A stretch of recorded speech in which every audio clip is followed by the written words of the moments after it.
మరి దావీదు కుమారునికి జయము అనే మాట పలుకుతూ, హోసన్న అని పలుకుతూ సంచారం చేస్తూ ఉంటారు.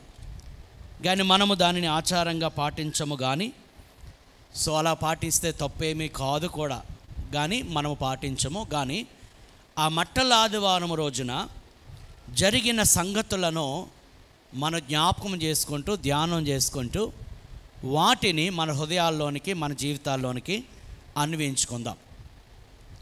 మరి యేసుక్రీస్తు వారు ఆయన యెరూషలేములోనికి సుమారుగా 11 సార్లు అప్పటికే ప్రవేశించారు. ఆయన ఈ భూమి మీద సంచరించి అనేక అద్భుత కార్యాలు, ఆశ్చర్య కార్యాలు జరిగించి అనేక మందిని వారి యొక్క మనస్సులను, వారి యొక్క జీవితాలను మరి పరలోక రాజ్యమునకు వారసులయ్యేటట్లు వారికి సువార్తను ప్రకటించి చివరిగా ఆయన వచ్చిన పని ముగించడానికి యెరూషలేముకి వెళ్ళాడు. యెరూషలేమునకు ఈసారి వెళ్ళడంలో ఒక ప్రత్యేకత ఉన్నది.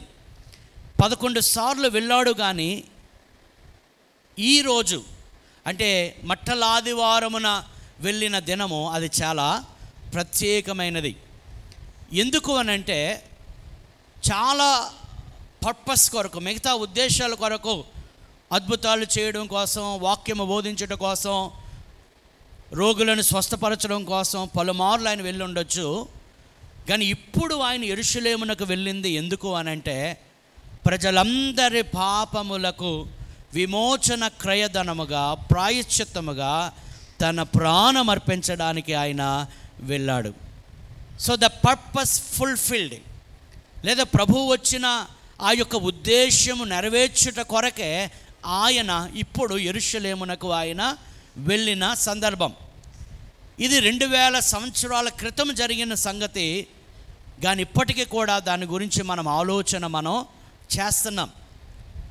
ఏదైనా చూడండి, ఒక ఐపీఎల్ మ్యాచెస్ అనుకోండి, లేకపోతే ఒలింపిక్స్ అనుకోండి, లేకపోతే ఏషియన్ స్పోర్ట్స్ అనుకోండి, లేదా మరొకటి పెద్ద ఈవెంట్ చేసినప్పుడు 2 ఉంటాయి. ఒకటి ఇనాగ్యురేషన్ అంటాం, 2 సెలబ్రేషన్ లేదా graduation, something like that. So inauguration బట్టి ఆ గ్రాడ్యుయేషన్ ఎంత ఘనమైనదో మనం అంచనా వేయవచ్చు. ఇప్పుడు యేసుక్రీస్తు వారు మనందరి కొరకు మరణించే ఆ ఘనకార్యము రాబోయే దినాల్లో, అనగా అప్పటి కాలంలో ఆయన చేయబోతున్నాడు కనుక దానికి నాందిగా, ఇనాగ్యురేషన్గా ఈ ప్రవేశం జరిగింది. దీన్ని జయప్రవేశం అంటాం. ఏమంటాము? జయప్రవేశం అంటాం.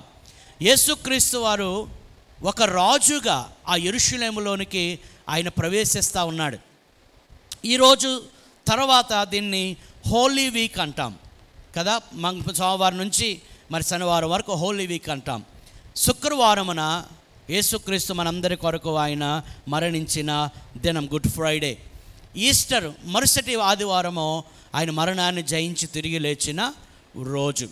సో వీటన్నిటికీ నాంది ఎక్కడంటే యేసుక్రీస్తు వారు యెరూషలేములోనికి ప్రవేశించడం. ఇక్కడ మీరు గమనిస్తే మొదట్లో మీకు చెప్పాను ఎందుకు ఆయన యెరూషలేములోనికి ప్రవేశించారు అని అంటే, మత్తయి సువార్త 20వ అధ్యాయము 28వ వచనములో ఈ మాట మనం గమనించవచ్చు. మత్తయి సువార్త 20వ అధ్యాయము 28వ వచనం, అలాగే మనుష్య కుమారుడు పరిచారము చేయించుకొనుటకు రాలేదు కానీ పరిచారము చేయుటకును అనేకులకు ప్రతిగా విమోచన క్రయధనముగా తన ప్రాణమిచ్చుటకు వచ్చాడు. తన ప్రాణం ఇవ్వడానికి ఆయన వచ్చాడు. దాని తర్వాత 20వ అధ్యాయంలో చూసాము, 21వ అధ్యాయంలో అక్కడ యేసుక్రీస్తు యెరూషలేములోనికి జయప్రవేశం అయినట్లు మనం చూస్తున్నాం. అంటే ఎందుకు వచ్చారో ఆ పని నిమిత్తము ఈసారి ఆయన యెరూషలేములోనికి వెళ్ళారు. ఈ యొక్క మట్టల ఆదివారమునకు సంబంధించిన సందర్భాలు, ఈ యేసుక్రీస్తు యెరూషలేములోనికి జయప్రవేశము చేసిన ఈ సందర్భాన్ని 4 సువార్తల్లో కూడా మనం చూస్తాం. 4 సువార్తల్లో కూడా నోట్ చేయబడింది. మత్తయి సువార్త 21వ అధ్యాయం 1 నుంచి 11 వచనాలు రాసుకుంటే రాసుకోండి. మత్తయి సువార్త 21వ అధ్యాయం 1 నుంచి 11 వచనాలు, మార్కు సువార్త 11వ అధ్యాయము 1 నుంచి 10 వచనాలు, లూకా సువార్త 19వ అధ్యాయము 29 నుంచి 38 వచనాలు, యోహాను సువార్త 12వ అధ్యాయము 12 నుండి 15 వచనాలు. సో 4 సువార్తల్లో కూడా ఈ ఇన్సిడెంట్ అనేది నోట్ చేయబడింది. So this is very much important. ఇది చాలా ప్రాముఖ్యమైనదిగా మనం గమనించవచ్చు.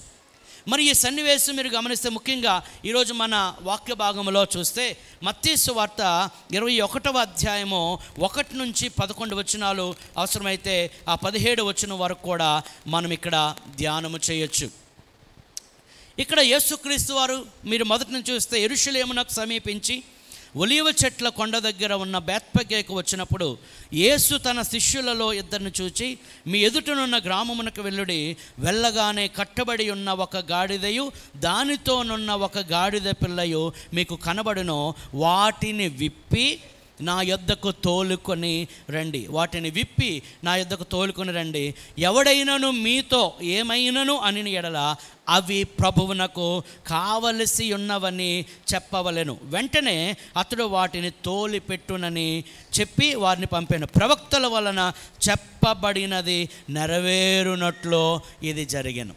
సో యేసుక్రీస్తు చేసిన ప్రతి కార్యము మనం ఆలోచన చేస్తే అది ప్రవచనాత్మకంగా నెరవేర్చబడింది. అందుకే కొరింథీ రాసిన మొదటి పత్రిక 15వ అధ్యాయంలో మనం గమనిస్తే క్రీస్తు లేఖనముల ప్రకారము మృతి చేయబడి, లేఖనముల ప్రకారం ఆయన సమాధి చేయబడి, లేఖనముల ప్రకారము ఆయన తిరిగి లేచెను. So he has done everything according to the scriptures. ప్రతిదీ కూడా లేఖనములను బట్టి ఆయన చేశాడు. ఒకరోజు అంటాడు, ఆయన నా అంతటా నేనేమి చేయట్లేదు, తండ్రి చెప్పినట్టు, తండ్రి చేయమన్నట్టే నేను చేస్తున్నాను. సో దేవుని మాటలు ప్రవచనాత్మకంగా ముందుగానే వ్రాయబడ్డాయి. యేసుక్రీస్తు జన్మ గురించి యెషయా గ్రంథంలో, మీకా గ్రంథంలో మనం చదువుతూ ఉంటాము. ప్రవచనం ఇంకా కీర్తనలో కూడా చాలా ప్రవచనాలు మనం చూస్తాము. ఆయన మరణమును గురించిన ప్రవచనాలు మనం చూస్తాము. ఆయన పునరుత్థానమును గురించిన ప్రవచనాలు ముందుగానే చెప్పబడ్డాయి. ఈ జయప్రవేశమును గురించి కూడా ముందుగానే లేఖనాల్లో వ్రాయబడి ఉన్నవి. దేవుని స్తోత్రం కలుగునుగాక. ఇది జకర్యా గ్రంథము 9వ అధ్యాయం 9వ వచనంలో ఈ మాట మనం చదవచ్చు. ఒకసారి ఎవరైనా చదువుతారా? జకర్యా గ్రంథము 9వ అధ్యాయం 9వ వచనం. సియోను నివాసులారా బహుగా సంతోషించండి, యెరూషలేము నివాసులారా ఉల్లాసముగా ఉండండి. యెరూషలేము నివాసులారా మీరు ఉల్లాసంగా ఉండండి, ఉత్సాహించండి. నీ రాజు చూడండి, నీ రాజు నీతిపరుడును రక్షణ గలవాడును దీనుడునై గాడిద పిల్లను ఎక్కి నీ యొద్దకు వచ్చుచున్నాడు. దేవుని స్తోత్రం కలుగును గాక. అదే మాట ఇక్కడ మత్తయి సువార్తలో మత్తయి మెన్షన్ చేస్తున్నాడు. చూడండి, ఇదిగో 13 మత్తయి సువార్త 21వ అధ్యాయము 5వ వచనం చదువుమా. ఇదిగో నీ రాజు సాత్వికుడై గాడిదను భారవాహక పశువు పిల్ల అయిన చిన్న గాడిదను ఎక్కి నీ యొద్దకు వచ్చుచున్నాడని సియోను కుమారితో చెప్పుడి. చూసారా, ఇది క్రీస్తు పూర్వము 520 518 ఆ ప్రాంతంలో జకర్యా ద్వారా ప్రవచించబడిన మాట. దీని స్తోత్రం కలుగును గాక. అంటే ముందుగా ప్రవచించబడిన మాట ఇక్కడ ఏమైంది? నెరవేరినట్లు మనము చూస్తూ ఉన్నాం. సో యేసు ప్రభు జీవితం అంతా మనం గమనిస్తే ఈ రీతిగా లేఖనాల నెరవేర్పు కొరకు ఆయన వచ్చాడు. ఒకరోజు అంటాడు, పరిసయ్యులు సద్దూకయ్యులు శాస్త్రులు అంటారు, మీరు లేఖనమును కానీ దేవుని శక్తిని కానీ ఎరుగాక మీరు పొరబడుచున్నారు. అందుకే లేఖనాలు మనం గ్రహించాలి. ఈరోజు అన్యజనులు కూడా చాలామంది యేసు ప్రభుని గురించి కానీ, దేవుని సేవ చేసే సేవకుల గురించి కానీ, మన యొక్క విశ్వాసము గురించి కానీ, మన సిద్ధాంతము గురించి కానీ వారు మాట్లాడుతున్నారంటే దాని అర్థము వారు లేఖనములు ఎరుగక వారు అవన్నీ కూడా మాట్లాడుతున్నారు. కానీ మనము దేవుని లేఖనములను ఎరిగి ఉన్నాము. రెండవది దేవుని శక్తిని మనం ఎరిగి ఉన్నాము. దాని స్తోత్రం కలుగును గాక. హల్లెలూయా. సో యేసు ప్రభు లేఖనాల ప్రకారము ప్రవచనాత్మకంగా మరి అక్కడికి వెళ్ళినట్లు మనం చూస్తూ ఉన్నాం. తర్వాత మీరు గమనిస్తే అక్కడ గాడిదను దాని పిల్లను వారు తోలుకొని వచ్చారు. గాడిద మీద లేదా గాడిద మీద వారు బట్టలు వేయగా ఆయన ఆ పిల్ల మీద గాడిద పిల్ల మీద కూర్చొని ఆయన వెళ్తున్నప్పుడు 8వ వచనంలో జనసమూహంలోనూ అనేకులు తమ బట్టలు దారి పొడుగున పరిచిరి, కొందరు చెట్ల కొమ్మలు నరికి దారి పొడుగున పరిచిరి. జనసమూహములలో ఆయనకు ముందు వెళ్ళుచుండిన వారును వెనుక వచ్చిచుండిన వారును దావీదు కుమారునికి జయము, ప్రభువు పేరట వచ్చేవాడు స్తుతింపబడునుగాక, సర్వోన్నతమైన స్థలములలో దేవునికి సర్వోన్నతమైన స్థలములో జయము అని కేకలో వేయుచుండిరి. అప్పుడు వారు దేవునికి స్తుతిగానములు చేస్తున్నారు, దేవుని ఆరాధిస్తూ ఉన్నారు. అనగా ప్రభువు ఆ యొక్క గాడిద పిల్ల మీద ఎక్కి వెళ్తూ ఉంటే వారు బట్టలు దారి పొడుగునా పరిచారు. వారు అక్కడ కింద వచ్చిన వారు ఖర్జూరపు మట్టలు చేత పట్టుకొని ప్రభువు నామాన్ని మహింపరుస్తారు. దావీదు కుమారునికి జయం, జై అంటాం కదా మనం, దావీదు కుమారునికి జై అన్నట్లు వారు వేల కొలది ప్రజలు ఆ యెరూషలేములో దేవుణ్ణి మహిమపరుస్తున్నట్లు మనం చూస్తూ ఉంటాం. తర్వాత ఇదంతా విన్న తర్వాత ఈయన ఎవరో అని వారందరూ కలవరపడినట్లు కూడా మనం గమనిస్తున్నాం కదా. గాడిద మీద వచ్చిన ఈయనకు ఇన్ని జేజేలా, ఇన్ని ఘనతలా కదా, ఇన్ని స్తోత్రాలా, ఇన్ని ప్రైజెస్సా అని వారందరూ కూడా వారు కలవరపడ్డారు. మరొక చోట రాయబడింది, లోకమంతా ఈయన వెంట వెళ్ళిపోతుంది. ప్రస్తుత సమాజంలో అదే జరుగుతూ ఉన్నది. అనేక మంది ప్రజలు యేసు వెంట వెళ్ళిపోతున్నారు గనుక, యేసుని నమ్ముకుంటున్నారు గనుక, యేసుని రక్షకునిగా ప్రభువుగా అంగీకరిస్తున్నారు గనుక వారిలో కూడా ఏం పడుతుంది? కలవరము పుడుతుంది. ఆనాడు ఐగుప్తులో ఉన్న ఇశ్రాయేలీయులు సంఖ్య రోజు రోజుకి ఏమవుతుంది చెప్పండి? పెరిగిపోతూ ఉంటే ఐగుప్తీయులు ఫరోతో సహా ఇశ్రాయేలీయులను హింసించడము ప్రారంభించారు. That's what is happening in the world now. ప్రపంచంలో దేవుని నమ్ముకున్న వారి సంఖ్య రోజు రోజుకి పెరిగిపోతుంది కనుక ప్రభువుని నమ్మని వారి హృదయాలలో ఏంటి చెప్పండి? ఏంటి? కలవరముతో దేవుని పిల్లలను ఏం చేస్తూ ఉంటారు? హింసిస్తూ ఉంటారు. సో అక్కడ అదే జరిగింది. వారి హృదయములలో కలవరము పుట్టింది. తర్వాత కింద వచనాల్లో మనం చూస్తే పిల్లలు కూడా దేవుని స్తుతిస్తున్నారు, చంటి పిల్లలు కూడా దేవుని స్తుతిస్తున్నారు. అందరూ దేవుని అక్కడ అనగా యేసు ప్రభువుని ఆయనను అక్కడ ఆరాధిస్తూ ఉన్నారు. దేవుని స్తోత్రం కలుగునుగా. ఇది అక్కడ జరిగిన సందర్భం. తర్వాత యెరూషలేమును ప్రవేశించిన వెంటనే ప్రభువు చేసిన ఒక కార్యము, యెరూషలేములోనికి వెళ్ళగానే ఆయన ఎక్కడికి వెళ్ళాడు? దేవాలయంలోనికి వెళ్ళాడు. దేవాలయంలోనికి వెళ్ళేటప్పటికి అక్కడ వ్యాపారం జరుగుతూ ఉన్నది. రోకులు అమ్ముతూ ఉన్నారు, పావురాలని గొర్రెలను అక్కడ అమ్ముతూ ఉన్నారు. ప్రభువుకి చాలా కోపం వచ్చింది. ప్రభువుకి చాలా కోపం వచ్చి ఏం చేశాడు? ఆయన ఆ రోకలు అమ్మువారిని అక్కడి నుంచి చెదరగొట్టాడు. తాళ్ళను ఎలా చేశాడు? కొరడాలుగా చేసి వారిని అక్కడి నుంచి తరిమి వేశాడు. అక్కడ కొన్ని లేఖనాలు రాయబడిన మాట, తన ఇంటిని గూర్చిన ఆసక్తి కదా, నా ఇంటిని గూర్చిన ఆసక్తి నన్ను భక్షించుచున్నది అన్నట్లు దేవాలయము పట్ల ప్రభు యొక్క ఆసక్తి అక్కడ మనం చూస్తూ ఉంటాం. దేవాలయములో దేవుని సన్నిధిలో వ్యాపారం జరగకూడదని, అది దొంగల గుహగా వారు మార్చారని వారి మీద ప్రభు కోపడినట్లు మనం చూస్తూ ఉంటాం. సో ఇది అక్కడ జరిగిన సంగతి. అయితే వీటిలో నుంచి మనం కొన్ని మాటలు త్వరగా మనం జ్ఞాపకం చేసుకుందాం. ఇప్పుడు మత్తయి సువార్త 21వ అధ్యాయంలో మనం ఉన్నాము. అక్కడ కొన్ని మాటలు మనం ధ్యానం చేద్దాం. అక్కడ యేసు ప్రభు చెప్పారు, ఒలీవ చెట్ల కొండ దగ్గర ఇంకా కొద్ది నిమిషాలు యెరూషలేముకి వెళ్తాడు. ఆయన యెరికో నుండి యెరూషలేముకి వెళ్తున్నాడు. మధ్యలో ఏమున్నది? ఒలీవల కొండ ఉన్నది.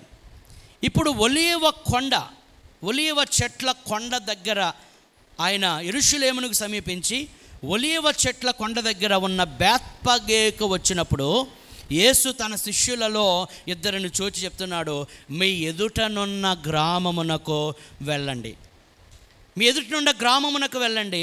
వెళ్ళగానే కట్టబడి ఉన్న ఒక గాడిదయు అక్కడ గాడిద పిల్ల రెండు కూడా ఉంటాయి. అందుచేత వాటిని మీరు తోలుకొని రావాలి. వాటిని మీరు ఇప్పుకొని వాటి కట్లు లేదా ముఖ్యంగా అక్కడ తల్లికి ఆ కట్లు వేయబడి లేదా కట్టి ఉంచవచ్చు. పిల్లను ఒకవేళ విడిచిపెట్టి ఉండొచ్చు, ఎందుకంటే తల్లి దగ్గరే పిల్ల ఉంటుంది. అంచేత కట్లు విప్పి వాటిని తోలుకొని రండి అన్నాడు. కదా. ఒకవేళ ఎవరైనా ఇవెందుకు బాబు అని అడిగితే అప్పుడు ఏం చెప్పాలి మీరు? ఇది ప్రభువుకి కావలసి ఉన్నవి, ప్రభువుకి కావలసి ఉన్నది. ఏంటి? ప్రభువుకి గాడిద కావాలా? మీరు అక్కడ చూస్తే 5వ వచనములో ఇదిగో నీ రాజు సాత్వికుడై గాడిదను భారవాహిక పశువు పిల్ల అయిన చిన్న గాడిదను ఎక్కి నీ యొద్దకు వస్తున్నాడు. ఆయన ఎవరు? అక్కడ ఏమని ఉంది? రాజు గాడిద మీద వస్తాడా? రాజు దేని మీద రావాలి? గుర్రం మీద రావాలి, ఇంకా అవసరమైతే రథం మీద రావాలి కదా. కానీ ఇక్కడ యేసుక్రీస్తు వారు రాజు అయి ఉండి ఆయన గాడిద మీద ఎక్కి వస్తూ ఉన్నాడు, గాడిద మీద ఎక్కి వస్తూ ఉన్నాడు. సో ఇక్కడ కొన్ని మాటలు మనం ఆలోచన చేస్తే, ఎందుకు ప్రభువుకి గాడిద అవసరమైంది? గాడిద ఆయనకు అవసరమా? గాడిద మీద ఎందుకు రావలసి వచ్చింది? ఎందుకు గాడిద ప్రభువుకి కావలసి వచ్చిందంటే దాని బ్యాక్గ్రౌండ్ మనం గమనిస్తే మనకు బాగా అర్థమవుతుంది. నిర్గమకాండము 34వ అధ్యాయము 19-20 వచనాలు ఒకసారి చూద్దాం. నిర్గమకాండము 34వ అధ్యాయము 19-20 వచనాలు చదువుమా. ప్రతి తొలిచూలు పిల్లయు నాది, ప్రతి తొలిచూలు పిల్లయు నావి. ఈ పశువులలో తొలిచూలి అయిన పశువులలో తొలిచూలు పిల్ల అయిన ప్రతి మగది దూడయే గాని, ప్రతి మగది దూడయే గాని గొర్రె పిల్లయే గాని అది నాదగును. గొర్రె పిల్లను ఇచ్చి, చూడండి, గొర్రె పిల్లను ఇచ్చి గాడిద తొలి పిల్లను విడిపింపవలెను, గాడిద తొలి పిల్లను విడిపింపవలెను. దాని విమోచింపని ఎడల, దానిని గాడిదను విమోచింపని ఎడల దానిని మెడను విరగదీయవలెను. ఇక్కడ ఏమంటాడంటే చూడండి, ఇది కొన్ని వేల సంవత్సరాల క్రితం రాయబడిన మాట మోషే ద్వారా కదా. సో ఇది గాడిద పిల్లను విడిపించాలి, విమోచించాలి అని అంటే దానికి బదులుగా ఏమి కావాలి? గొర్రె పిల్ల ఇవ్వబడాలి, లేదా గొర్రె పిల్ల అర్పించబడాలి. సో ఇది దేవుడు అక్కడ నియమించిన విధానం, దేవుడు నియమించిన విధానం. గాడిదకు బదులు గొర్రె పిల్ల, గాడిద విడుదల చేయబడాలి అంటే అక్కడ ఎందుకు ప్రభువుకి గాడిద మాత్రమే ఆయనకు కావలసి వచ్చిందంటే అక్కడ ఒక సత్యాన్ని ప్రభువు చెప్తా ఉన్నాడు. మరి యేసు ప్రభువుకి చెప్పబడిన మాట ఏంటి?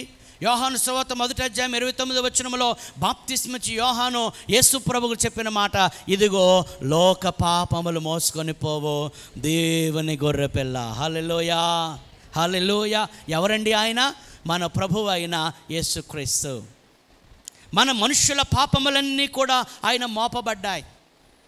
1:29 మాట ఉంటుంది. 34 కూడా చూడండి, యోహాను సువార్త 1వ అధ్యాయము 34వ వచనం. ఈయనే దేవుని కుమారుడని సాక్ష్యం ఇచ్చింది. ఈ గొర్రెపిల్ల ఎవరు? నిజమైన గొర్రెపిల్ల కాదు. ఈ గొర్రెపిల్ల ఎవరనగా ఆయనే దేవుని కుమారుడు. దేని స్తోత్రం కలుగును గాక. ఈ దేవుని కుమారుడే ఎవరు? రాజులకు రాజు, ప్రభువులకు ప్రభువు. ఆయనే మరలా ఎవరు? గొర్రెపిల్ల. ఆయన ఈ రాజులకు రాజు. ఆ రోజు గాడిద మీద వచ్చి ఆ యెరూషలేములోనికి ఆయన ప్రవేశిస్తున్నాడు. దేని స్తోత్రం కలుగును గాక. 36 చదవమ్మ, 36 వచనము. ఇదిగో దేవుని గొర్రెపిల్ల అని చెప్పాను. దేని స్తోత్రం కలుగును గాక. సో బాప్తిస్మిచ్చి యోహాను చెప్తున్న మాట, ఇదిగో లోక పాపములు మోసుకొని పోవు దేవుని గొర్రెపిల్ల. యెషయా గ్రంథం 53వ అధ్యాయం 7వ వచనములో మనం చూస్తాము, వదకు తేబడు గొర్రెపిల్ల వదరుకు తేబడు గొర్రెపిల్ల మౌనంగా ఉండినట్లు, బొచ్చు కత్తిరించు వాని ఎదుట గొర్రెపిల్ల మౌనముగా ఉండినట్లు ఆయన మౌనముగా ఉన్నాడు. దేని స్తోత్రం కలుగును గాక. హల్లెలూయా, హల్లెలూయా. ఇప్పుడు యెరూషలేమునకు తేబడుతుందో గొర్రెపిల్ల దేనికి? యెషయా గ్రంథం 53వ అధ్యాయంలో వదకు తేబడుతున్నది, వదకు తేబడుతున్నది, బలి అవ్వడానికి తేబడుతున్నది, బలి అర్పణ అవ్వడానికి రాబడుతూ ఉన్నది, ప్రాణం ఇవ్వడానికి ఆ యెరూషలేములోనికి ఒక గొర్రెపిల్ల వెళుతుంది. ఈ గొర్రెపిల్ల చెప్పండి దేనికి బదులండి? దేనికి బదులు? గాడిదకి బదులు. ఇంకా కొంచెం మనం ఈ గాడిద మనకు సాదృశ్యంగా ఉన్నది, మనుష్యులకు సాదృశ్యంగా ఉన్నది. 53వ అధ్యాయము యోబు గ్రంథము 39వ అధ్యాయం 5వ వచనం 6వ వచనం కూడా చూస్తారా? కొంచెం మీరు ఈ లేఖనాలన్నీ జాగ్రత్తగా మీరు చదివితే కొన్ని విషయాలు అర్థమవుతాయి. యోబు గ్రంథము 39వ అధ్యాయం 5-6 వచనాలు. అడవి గాడిదను స్వేచ్ఛగా పోనిచ్చిన వాడెవడు? అడవి గాడిద. ఏ గాడిద అండి? కొన్నిసార్లు కోపం వస్తే గాడిదని తిడతాం, కానీ చెప్పాలి మన అందరం గాడిద లాంటి వాళ్ళమే. కొన్నిసార్లు పిల్లల్ని గాడిద అంటారు. మరి పిల్లల గాడిద అయితే ఈ గాడిద ఏంటి? మరి ఆ గాడిదని కన్నదేంటి? అది పిల్లగాడిద, ఇది పెద్ద గాడిద, ఇంకా కావాలంటే అడ్డగాడిద కాటాడు. ఏమన్నాడు? గాడిదను స్వేచ్ఛగా పోనిచ్చిన వాడెవడు? స్వేచ్ఛగా పోనిచ్చిన వాడెవడు? అడవి గాడిద కట్లను. అమ్మా, అడవి గాడిద కట్లను. అడవి గాడిద కట్లను విప్పిన వాడెవడు? విప్పిన వాడెవడు? నేను అరణ్యమునకు దానిని ఇల్లుగాను. చూడండి, ఆ గాడిద ఎక్కడ ఉంటుంది? అరణ్యములో. అక్కడ చాలా విషయాలు. అడవి గాడిద, అరణ్యములో తిరిగే గాడిద, స్వేచ్ఛగా తిరిగే గాడిద. అంటే ఈ గాడిద మనుషులకు సాదృశ్యం. చూడండి, మనుషులు కూడా ఒక గురి గమ్యం లేకుండా ఈరోజు మనుషులు బతుకుతూ ఉన్నారు. ఒక అరణ్యములో బ్రతికినట్లు బ్రతుకుతూ ఉన్నారు. వారికి గురి లేదు, గమ్యం లేదు. అందుకంటాడు, ఒకని ఎదుట సరి అయినదిగా కనబడు మార్గము కలదు, చివరికి అది ఆ వ్యక్తిని మరణమునకు దారితీయును. అంటే అతను ఏదనుకుంటే ఆ మనిషి అది చేసేస్తూ ఉంటాడు. గాడిదకి కూడా కొన్ని కట్టుబాట్లు ఉండవు. గాడిదకి నియమ నిబంధనలు ఉండవు. గాడిది చెప్పండి, అక్కడ ఏమన్నాడు? అరణ్యములో తిరుగుతుంది. ఎలా తిరుగుతుంది? స్వేచ్ఛగా. ఎటు వెళ్ళాలంటే అటు వెళ్తుంది, ఎక్కడికి వెళ్ళాలంటే అక్కడికి వెళ్తుంది కదా. మరి మనిషి కూడా అంతే కదా. మనిషి ఆలోచనలు ఎక్కడే ఉంటాయి, కానీ ప్రపంచం అంతా తిరిగేస్తాయి మనిషి ఆలోచన. మనుషులు స్థిరంగా ఉండరు కదా. ఒక చోట ఉంటారు, మళ్ళీ ఇంకో చోటుకి వెళ్తారు, మళ్ళీ ఇంకో చోటుకి వెళ్తారు. వారి ఆలోచన కూడా స్థిరంగా ఉండదు. ఈరోజు ఒక ఆలోచన, రేపు ఒక ఆలోచన, మరొకసారి మరొక ఆలోచన. ఇది యొక్క మనుషుల ఆలోచన విధానం, మనుషుల యొక్క జీవన విధానం. అందుకంటాడు ఇక్కడ మీరు గమనించినట్లయితే అక్కడ స్వేచ్ఛగా తిరిగే గాడిద. అరణ్యములో వెళ్ళేదానికి గురి ఉండదు.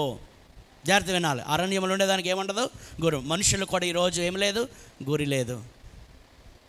వారు పాపములో బతుకుతూ ఉన్నారు. ఆ పాపం వల్ల ఎక్కడికి వెళతారో అన్న ఆలోచన వారికి లేదు. వారి జీవితం అంత ఎలాగుందంటే, ఎంతకాలం బతుకుతాం మనకు తెలీదు. బతికినన్నాళ్ళు కావో పీవో మజా కరో, తినండి తాగండి సుఖించండి, తర్వాత ఏమవుతుందో ఎవరికి తెలుసు అంటారు. గురి లేదు, గమ్యం లేదు. ఎందుకంటే మనిషి చీకటిలో సంచరించినట్లు సంచరిస్తూ ఉన్నాడు. అండ్ యోహాను సువార్తలో అంటాము, చీకటిలో సంచరించే వాడికి వాడు ఎటువైపు వెళ్తున్నాడో వాడికి తెలియదు. ఆ దయ్యములు పట్టిన వాడు ఇంట్లో ఉండాల్సిన వాడు ఎక్కడ ఉంటున్నాడు? సమాధుల్లో ఉంటున్నాడు. ఎందుకు ఎక్కడ ఉన్నామంటే అంతే. ఎందుకంటే అది అరణ్యము వంటి జీవితం. జాగ్రత్త, మీకు అర్థమవుతుందా? సో ఇక్కడ ఒకటి స్వేచ్ఛానుసారమైన గాడిద మనుషులకు సాదృశ్యంగా ఉన్నది. ఈ గాడిద ఎక్కడికి పోవాలి? ఎక్కడ పోతుంది? తన ఎదుట సరి అయినదిగా కనబడి మా చివరికి తీసుకెళ్తుంది నరకానికి, అనగా మనిషిని నరకానికి తీసుకెళ్తుంది. ఇప్పుడు ఈ గాడిద, చెప్పండి అర్థమైతే, ఎవరికైనా అర్థమైతే, ఈ గాడిద ఇప్పుడు విడిపించబడాలి. దాని స్తోత్రం కలుగును గాక. ఈ గాడిదకు ఒక గమ్యము రావాలి. గాడిద అంటే అక్కడ ప్లేస్లో మనిషి పెట్టుకోండి. ఈ మనిషికి ఒక గమ్యము రావాలి. అలా రావాలంటే గొర్రె పిల్ల గాడిదకు బదులు బలి అవ్వాలి. అందుకే ప్రభు అక్కడ గాడిదను కోరుకున్నట్లు మనం గమనించవచ్చు. హెబ్రీయులకు రాసిన పత్రిక 9వ అధ్యాయం 26 నుంచి 28 వచనాలకు చదువుదాము. హెబ్రీయులకు రాసిన పత్రిక 9వ అధ్యాయము 26 నుంచి 28 వచనాలు.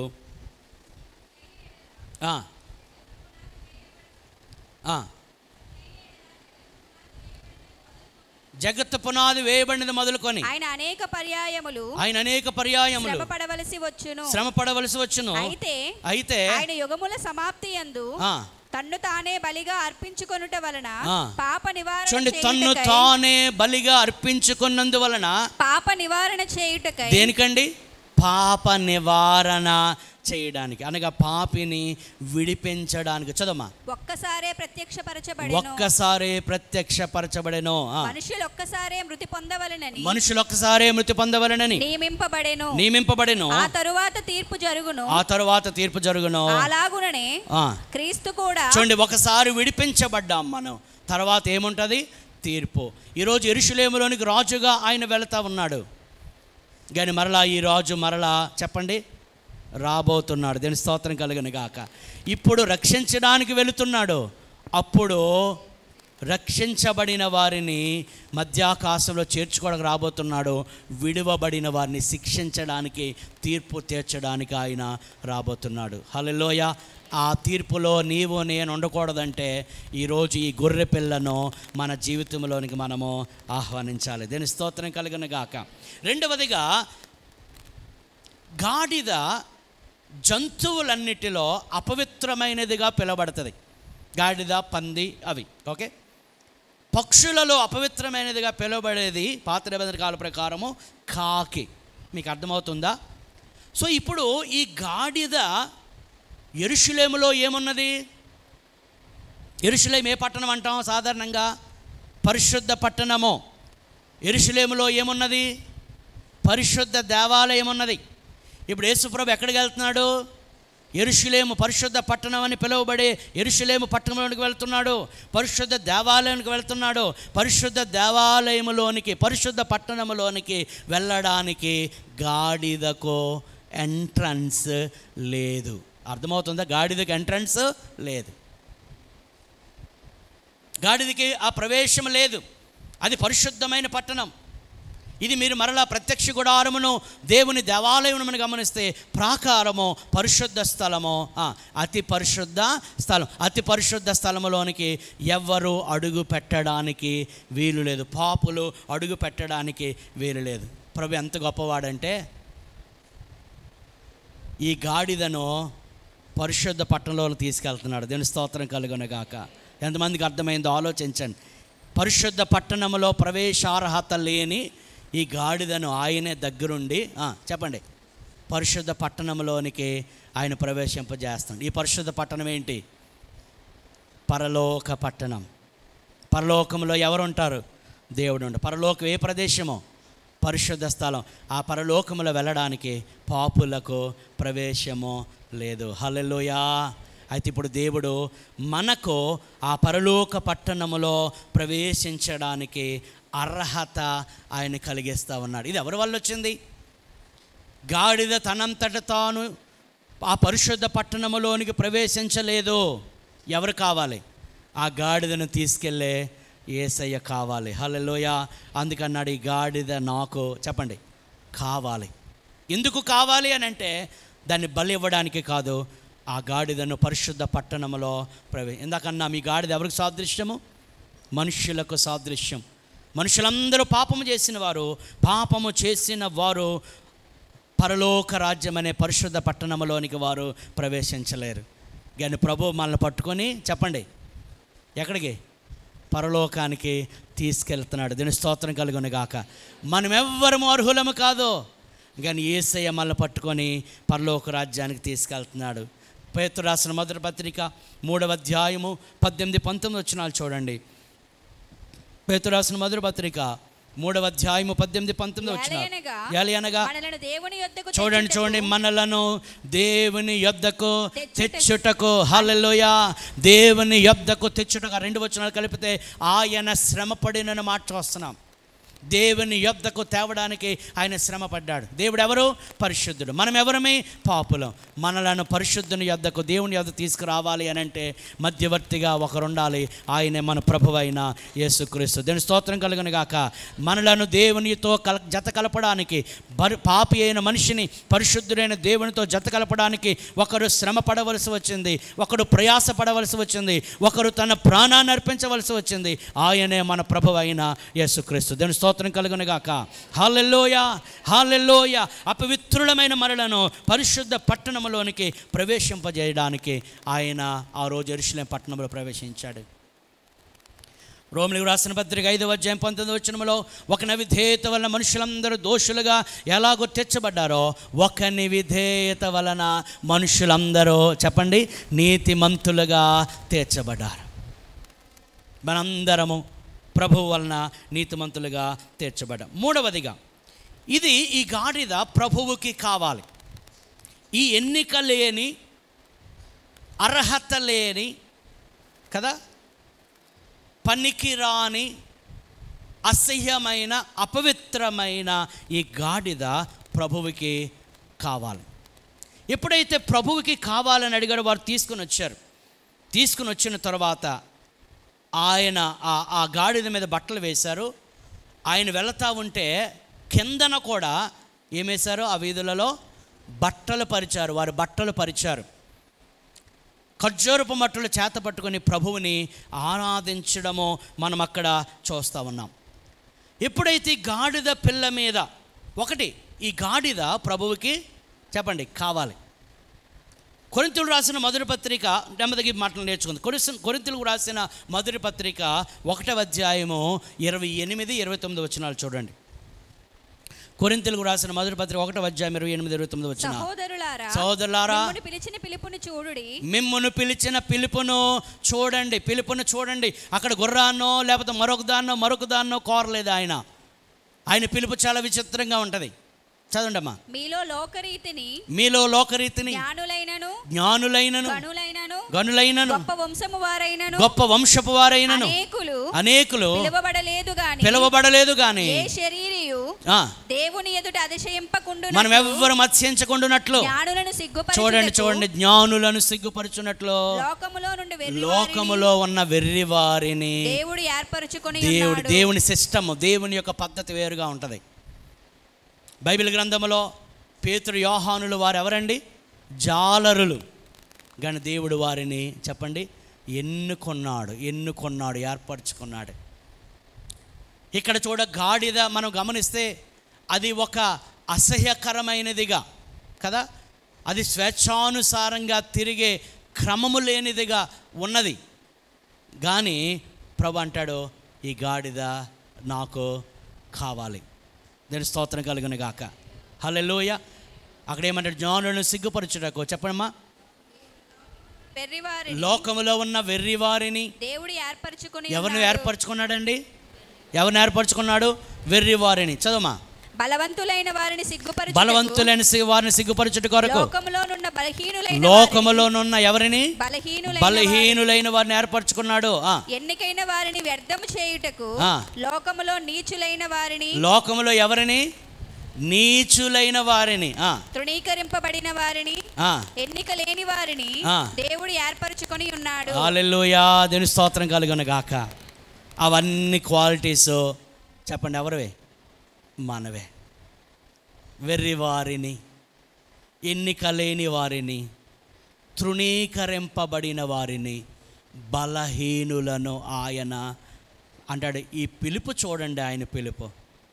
ఆయన వెళ్తూ అంటాడు అక్కడ గాడిద పిల్లలు ఉన్నాయి, అవి నాకు కావాలి. ప్రభా నువ్వు రాజు, నీకు గాడిద ఎందుకు ప్రభా అంటే నాకు గాడిదే కావాలి. దీని స్తోత్రం కలుగును గాక. హల్లెలూయా. కొన్నిసార్లు మనుషుల దృష్టిలో మనం నీచులుగా కనబడచ్చు, బలహీనులుగా కనబడచ్చు, ఎందుకు పనికిరాని వారముగా కనబడచ్చు, వెర్రి వారముగా కనబడచ్చు. కానీ మనం దేవునికి కావాలి. దేవుని స్తోత్రం కలుగును గాక. అందుకు దేవుని స్తోత్రం చెప్పండి. హల్లెలూయా. మరొకలాగా చెప్పాలి, మనం తెలివైనోళ్ళమని, మనం బలవంతులమని, ధనవంతులమని, జ్ఞానవంతులమని ఈ లోకంలో ఏదో గొప్పోళ్ళమని దేవుడు పిలవలేదు. మనం అటువంటి వారము కాకపోయినా దేవుడు మనలను పిలిచాడు. దేవుని స్తోత్రం కలుగును గాక. హల్లెలూయా. హల్లెలూయా. దేవుడు మనల్ని పిలిచాడు, మనం ఆయనకు కావాలని ఆయన కోరుకున్నాడు. మత్తయి సువార్త 9వ అధ్యాయము 12, 13 వచనాలు చూద్దాం. మత్తయి సువార్త 9వ అధ్యాయం 12, 13 వచనాలు. ఆయన మాట విని చూడండి, రోగులకే కానీ ఆరోగ్యము గలవారికి వైద్యుడు అక్కర్లేదు కాగా, అయితే నేను పాపులను పిలువవచ్చితిని కానీ నీతిమంతులను పిలవడానికి నేను రాలేదు. హల్లెలూయా. చాలామంది మీ యేసు ప్రభు గురించి మీ చర్చిలో చెప్పుకోవచ్చు కదా, అక్కడ చెప్పుకోవచ్చు, ఇక్కడ చెప్పుకోవచ్చు కదా, వీధుల్లో ఎందుకు ప్రకటిస్తారంటే ప్రభువు పాపులందరి కోసం వచ్చాడు. దీని స్తోత్రం కలుగునగాక. హల్లెలూయా. రోగులకు వైద్యుడు అవసరం, కానీ ఆరోగ్యం గల వారికి వైద్యుడు అవసరం లేదు. ఇప్పుడు ఈ రక్షకుడు ఎవరికి కావాలి చెప్పండి? పాపులకు కావాలి. రోమిలు రాసిన పత్రిక 5వ అధ్యాయంలో చాలాసార్లు మనం చదువుతాం. అక్కడ బలహీనులు, భక్తిహీనులు, పాపులు, శత్రువులను ఆయన ప్రేమించి ఆయన వారి కొరకై ఈ లోకానికి ఆయన వచ్చాడు. దీని స్తోత్రం కలుగునగాక. మనుషుల చేత తృణీకరించబడిన వారిని ఆయన ఎన్నుకున్నాడు. అందుకే అక్కడ అన్నాడు, ఆయన పిలిచిన పిలుపు చూడండి. ఒకవేళ నీవు ఎవరైనా మనుషుల చేత తృణీకరింపబడతా ఉంటే ప్రభు అంటాడు, నీవు నాకు కావాలి. దేవుడు ఎంత గొప్ప దేవుడు అంటే, పనికి మాలిన వస్తువును తీసి లేదా పైకెత్తి ఆ వస్తువును పనికొచ్చే పాత్రగా చేస్తాడు ఆయన. దేని స్తోత్రం కలుగునగా. హల్లెలూయా. అందులో ఆయన స్పెషలిస్ట్.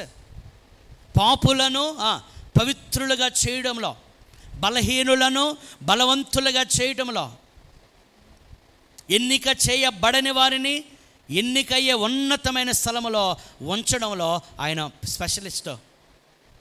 దీనులను దరిద్రులను పెంట కుప్పల మీద నుండి చెప్పండి ఆయన లేవనెత్తువాడు. ఈరోజు ఆ గాడిద ప్రభువుకి కావలసి వచ్చింది. అందరూ ఆ పాపాత్మురాలైన స్త్రీని అసహించుకుంటున్నారు, కానీ యేసయ్యకు ఆ పాపాత్మురాలైన స్త్రీ కావలసి వచ్చింది. ఎందుకంటే ఆమెను ఆ రోజు ఆయన రక్షించాలి. దీని స్తోత్రం కలుగునగాక. హల్లెలూయా. వ్యభిచారమందు పట్టబడిన స్త్రీతో అంటున్నాడమ్మా, ఎవరు నీకు శిక్ష విధింపలేదా? నేను కూడా నీకు శిక్ష విధింపున్నారు. అందరు రాళ్ళు పడేసి వెళ్ళిపోయారు. నేనేమైనా నీ మీద రాయి వేస్తానేమనుకుంటున్నావేమో, నేను కూడా నీకు చెప్పండి శిక్ష విధింపను, ఎందుకంటే నీవు దేవునికి కావాలి. జక్కయ్య ఇంటికి ఎవరు రావడం మానేశారు. జక్కయ్య అంటే అసహ్యం ప్రజలకి. ఎందుకనంటే అతడు లంచగొండి, జలగలాగా జనాల దగ్గర డబ్బులు లాక్కొని పీక్కొని తినేసేవాడు. ఎవరు వెళ్తారు వాళ్ళ ఇంటికి? అసహ్యకరమైన జీవితం. కానీ ఆ రోజు ప్రభు అన్నాడు, జక్కయ్య నీవు త్వరగా దిగిరా, నేను ఈరోజు నీ ఇంటికి వస్తాను. దేని స్తోత్రం కలుగునగాక. హల్లెలూయా. అందరూ వింటున్నారండి? ఏమన్నాడు? జక్కయ్య ఎవరికి జక్కయ్య ఊర్లో ఎవరికి అవసరం లేదు, కానీ ఎవరికి కావాలి? యేసయ్య కావాలి. అందుకే అన్నాడు, మిమ్మల్ని పిలిచిన పిలుపును ఒకసారి చూడండి. We are not worthy of his calling. ఆయన పిలుపుకు మనం యోగ్యులము కాము. కొన్నిసార్లు నా దగ్గర ధనం ఉంది, జ్ఞానం ఉంది, అది ఉంది, ఇది ఉంది, పలుకుబడి ఉంది, రికమెండేషన్ అన్నీ ఉన్నాయి అనుకుంటాం. They don't work. కానీ ఆయన మనల్ని పిలిచిన దేవుడు ఎవరండి చెప్పండి? నమ్మదగిన దేవుడు. దాని స్తోత్రం కలుగునగాక. హల్లెలూయా. జక్కయ్య ఎవరికి అవసరం లేదు, కానీ ప్రభుకు కావాలి. వ్యభిచారమందు పట్టబడిన స్త్రీ ఎవరికి అవసరం, కానీ ప్రభుకు కావాలి. సమరీ స్త్రీ, ఆమె మనుషుల చేత, ఆమె పాపములో ఉన్నది కనుక మనుషుల చేత దూషించబడింది. అందుకే ఆ రోజు ఎవరు లేరు, ఆమె ఒంటరిగా ఆ బావి వద్దకు వెళ్ళింది. కానీ ప్రభువు ఆ రోజు ఆమె కోసమే వెళ్ళాడు అక్కడ. దీని స్తోత్రం కలుగునగా. మీరు అక్కడ చదివితే యోహాను సువార్త 4వ అధ్యాయంలో ఆ బావి దగ్గరకు ఆయన వెళ్ళవలసి వచ్చెను అని రాయబడింది. వెళ్ళవలసి వచ్చెను. ఎందుకు వెళ్ళవలసి వచ్చిందంటే అక్కడ ఆ సమరీ స్త్రీ ప్రభువుకి ఆమె కావాలి. ఈరోజు దేవుని యొక్క రక్షణ అనుభవిస్తున్నాం. కారణం ఏంటంటే మనకు గొప్పతనం కాదు. అందుకని అన్నాడు కదా, మనము దేని విషయంలోనూ అతిశయపడ వీలు లేదు. ఆయన ఊరకనే ఉచితముగా మన అర్హతలు ఆయన చూడలేదు. ఒక అద్భుతమైన పాట ఉంది. నీచులమని చూడకుండా నా కోసము మహిమనంత వీడినావు, ఏమి చిత్రము. నీచులమని చూడకుండా నా కోసము మహిమనంత వీడినావు, ఏమి చిత్రము. ఎవరైనా ఉన్నారా, ఎచటైనా ఉన్నారా ఇలాంటి స్నేహితుడు. అంతస్తులు లేకుండా, అర్హతలు చూడకుండా, జతను కోరువారు దొరకరు ఎంత వెదకినా. అంతస్తులు లేకుండా అర్హతలు చూడకుండా జతను కోరువారు దొరకరు ఎంత వెదకినా. నీచులమని చూడకుండా నా కోసము మహిమనంత వీడినాడు. ఏమి చిత్రము! ఇది చిత్రమే, ఇది విచిత్రమే. We may be rejected by the world. లోకము చేత మనం తృణీకరించబడిన వారము కావచ్చు, కానీ దేవునికి మనం కావాలి. దేవుని స్తోత్రం కలుగును గాక. లోకము మనల్ని చిన్న చూపు చూడొచ్చు, మనం రిజెక్ట్ చేయొచ్చు. కొన్నిసార్లు నీ సొంత ఇంటి వారే నిన్ను చిన్న చూపు చూడవచ్చు, నిన్ను రిజెక్ట్ చేయొచ్చు, నిన్ను తృణీకరించవచ్చు. నీ వారికి అవసరం లేకపోవచ్చు. కొన్నిసార్లు ముఖం మీదే చెప్పి ఉండొచ్చు నీ మీద, నీవు నాకు అవసరమో లేదు. చెప్పరా మనుషులు అలాగా? కానీ దేవుడు అంటున్నాడు, నీవు నాకు కావాలి. దేవుని స్తోత్రం కలుగునుగా. అందరూ చెప్పండి దేవుని స్తోత్రం. హల్లెలూయా. నీవు నాకు కావాలి. ప్రభువు అంటాడు, ప్రభువు నాకు ఇది కావాలి. దేవుడు ఎంత గొప్పవాడో! ఆయన కోరుండి ఆ గాడిదను తీసుకొచ్చుకొని ఆ గాడిద మీద ఆయన కూర్చుండి ఆయన ఘనపరచబడతలో మాత్రమే కాక ఆ ఘనత దేనికి? గాడిదకు కూడా ఆ ఘనత వచ్చినట్లు మనం చూస్తున్నాం. ఎప్పుడైనా ఈ గాడిద వీధుల్లో వెళ్ళిపోతే దాని మీద పడేసేవారు బట్టలు. ఇప్పుడు చెప్పండి, దారి పొడుగున బట్టలు పరిచారు. ఎవరికి బట్టలు పరుస్తారు దారి పొడుగునంటే? ఎవరైనా గొప్పవారు వచ్చినప్పుడు ఏమేస్తారు అంటాం కదా, రెడ్ కార్పెట్ ఇన్విటేషన్ అంటాం. రెడ్ కార్పెట్ అంటే గనులైన వారికి ఆ రెడ్ కార్పెట్ వేసి సాదరంగా ఆహ్వానిస్తారు, పువ్వులు జల్లుతారు కదా. మీరు ఎప్పుడైనా చూసారు అటువంటి ఈవెంట్స్? చాలా జరుగుతాయి. కానీ ఆ ఘనత నిజానికి ఎవరిది? ప్రభువుది కదా. ఎందుకు ఆయన ఎలాగ వస్తున్నాడు? రాజుగా వస్తున్నాడు. కానీ ఆ ఘనత ఎవరికి? ఈ గాడిద పిల్ల కూడా వచ్చింది. చాలాసార్లు ఈ మాట చెప్పాను, అది అక్షరాల తీసుకోకండి. అందరూ ఒకవేళ ఘనపరుస్తూ ఉంటే ఆ గాడిద ఏమంటుంది? ఏమంటుంది? ఇలాగంట గాడిద అలాగే కదా అంటది. ఎంత ఘనత వచ్చింది ఆ రోజు. దేవుని స్తోత్రం కలుగును గాక. హల్లెలూయా. యోహాను సువార్త 12వ అధ్యాయం 26వ వచనం. యోహాను సువార్త 12వ అధ్యాయం 26వ వచనం. ఒకడు నన్ను సేవించిన ఎడల నన్ను వెంబడింపవలెను. అప్పుడు నేను ఎక్కడ ఉందునో అక్కడ నా సేవకుడును. హల్లెలూయా. అక్కడ నా సేవకుడు ఉండును. నేను ఎక్కడ ఉందునో అక్కడ. యేసు ప్రభు ఎక్కడ ఉన్నాడో అక్కడ గాడిద ఉన్నది. తర్వాత చదవమా. ఒకడు నన్ను సేవించిన ఎడల నా తండ్రి అతనిని ఘనపరచును. దేవుని స్తోత్రం కలుగును గాక. తృణీకరించబడిన వారిని కోరుకొని వారిని ఉన్నతమైన స్థలములకు ఎక్కించే గొప్ప దేవుడు మన దేవుడు. నమ్మిన వారి దేవుని స్తోత్రం చెప్పండి. కానీ నువ్వేం చేయాలి? ఆయనను సేవించాలి. ఆయనను మోయడానికి చెప్పండి ఇష్టపడాలి. ఆయనను మోయడానికి ఇష్టపడాలి. ఈ గాడిద ఇష్టపడింది, గాడిద పిల్ల ఇష్టపడింది తన మీద ప్రభువుని ఏంటండి మోయడానికి.